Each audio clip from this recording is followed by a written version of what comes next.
السلام علیکم۔ ایک آدمی نے ایک عالم سے پوچھا کہ اسلام میں سود حرام ہے، جوا پر پابندی ہے، اس کے بارے میں آپ مجھے ایک دلیل بتا دیں۔ تو عالم نے جواب دیا کہ یہ اللہ تعالیٰ کی طرف سے حکم ہے اور حکم کی کوئی دلیل نہیں ہوتی۔ تو اس پڑھے لکھے نوجوان نے کہا کہ ہم بغیر دلیل بات ماننے کو تیار نہیں۔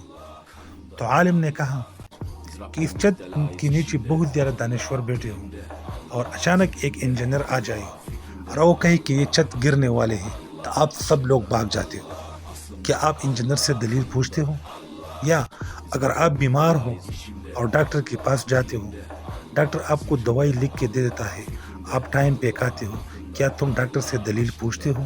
نہیں، کیونکہ وہ اپنی فیلڈ میں ماہر ہے۔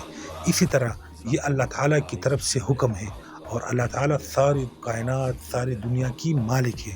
وہ بہتر جانتا ہے کہ یہ حرام ہے اور یہ حلال ہے۔